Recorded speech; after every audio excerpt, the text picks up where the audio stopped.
Good day to all my dear students. Hope you are all doing good. Today we are going to read a poem that will tell you the importance of a tiger and how it has been reduced over time. You all are aware of poaching, hunting taking place all over the world.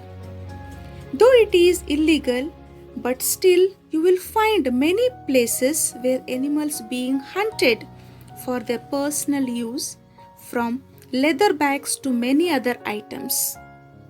We use animal skin, their trunk, bones, etc. So here we are going to talk about someone who is considered as a mighty animal, a brave and strong animal, but we humans, the people, have not even left him to live. So, let us start the poem to understand better.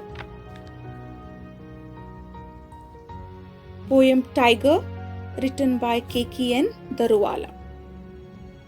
Before we start the poem, let's know about the poet. K.K.N. Daruwala is a contemporary Indian writer who uses a lot of imagery from nature. He is winner of 1984 Sahitya Academy Award for The Keeper of Dead, Apparition in April, Crossing of Rivers, the Commonwealth Poetry Award in 1987 for another literary work, Landscape. While pursuing his craft of writing, K.K.N. Daruwala served in Indian Police Service and he became Special Assistant to the Prime Minister on International Affairs. Some of his important works are Under Orin, A Summer of Tigers, and The Minister for Permanent Unrest, and other stories. Now let's read the poem Tiger. The tiger isn't burning bright either in shadow or in sun. The tiger family is thinning 2 by 2 and 1 by 1. The tiger isn't burning bright in the forests of the night or in the wilderness of day. We need to understand his plight. The father Sheru's missing now. Sheru has been shot and skinned. Poachers ground his bones to powder for some Chinese medicine. Bones would bring them power, they thought, put life into some sickly man. Their souls were sick.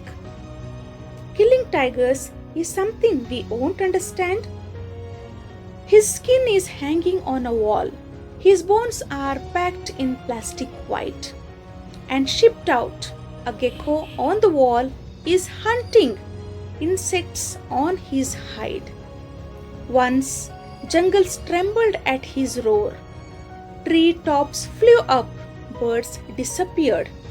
Monkeys screamed. Now geckos nibble on his ear. Lord God has stamped upon his skin in equal stripes both night and dawn. His black and gold won't shimmer now. Boar hunter, forest king, he is gone. So children, here in this poem, the poet K.K. Daruwala, in his poem Tiger, this poem is a parody, is nothing but an imitation of the style of a particular writer, the artist of William Blake's poem, The Tiger. So here, William Blake's, in his poetry, The Tiger, pictures the tiger as a brute beauty, a majestic creation of God, indicative of God's power. But Daruwala's tiger is a pitiable creature. Poet Daruwala sets the tone for what he wants to say right at the beginning by stating that the tiger is not burning bright. The poem Tiger by Daruwala is a complete contrast to the opening lines of Blake's poem, Tiger, tiger, burning bright in the forest of the night. So children, in the first stanza, we see the tiger isn't burning bright either in shadow or in sun. The tiger family is thinning. Make a correction, children. It's not thinking, it's thinning. The tiger family is thinning 2 by 2 and 1 by 1. Here, the poet in the first stanza says with irony that tiger is not burning bright in shadow or sun. Burning bright means their presence in this world either in shadow or sun. The poet draws our attention to the dwindling number of tigers in 2 ways. He says that the tiger family is thinning. In the sense, the tiger family means the entire community of tigers is thinning. Means they are being reduced in fast rate. Thus 2 by 2 and 1 by 1. In the second stanza, the tiger isn't burning bright in the forests of the night or in the wilderness of day.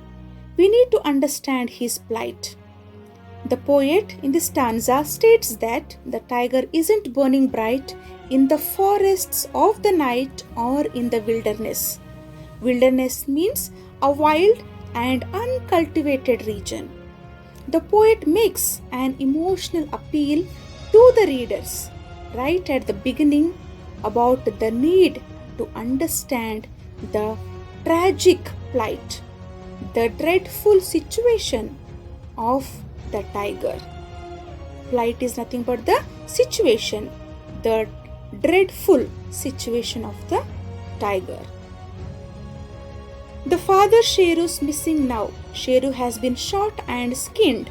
Poachers ground his bones to powder for some Chinese medicine. In this stanza, the poet refers to the father tiger, Sheru, missing.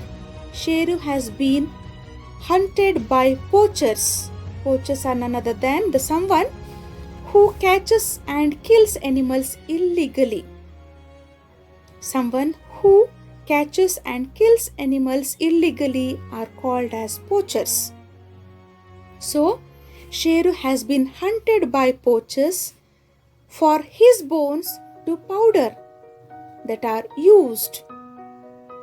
Okay, that powder is used in Chinese medicine. In the next stanza, bones would bring them power, they thought. Put life into some sickly man. Their souls were sick. Killing tigers is something we won't understand. So here in this stanza, bones would bring them power and believed to revitalize or re-energize unhealthy or poor health man. Their souls were sick refers to the bad human beings that are killing tigers is something we won't understand. His skin is hanging on a wall. His bones are packed in plastic white and shipped out. A gecko on the wall is hunting insects on his hide. In this stanza, the poet states that the tiger's skin is used for decorative purposes. Its skin is hung on the wall as an ornamental piece. His bones are packed in plastic white and shipped out. The pitiable condition is metaphorically, that means figuratively described by the poet with references to the gecko.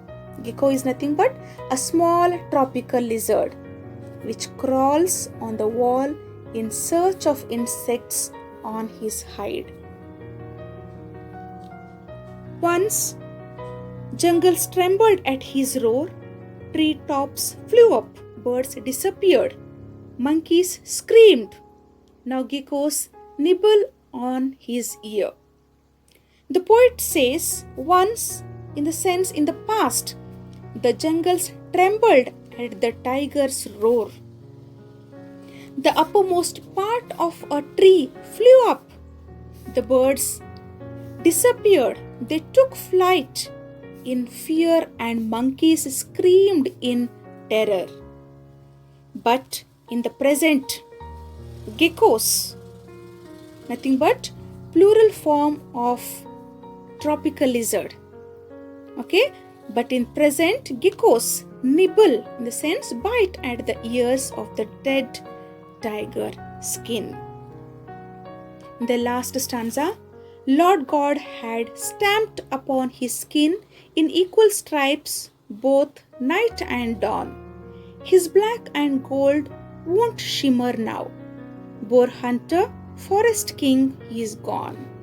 So children, in the last stanza, the poet says that God has created the tiger as a beautiful beast with gold and black stripes, representing dawn and night. But the gold no longer shines, and the king of the forest, who feasted on boars, is hunted down by humans, and the forest king, he is gone. So children, here we see this poet Daruwala points out the urgency of the need to protect the tiger, which is India's national animal, which is God's marvelous creation. So children, I hope you have understood the poem Tiger. Thank you children.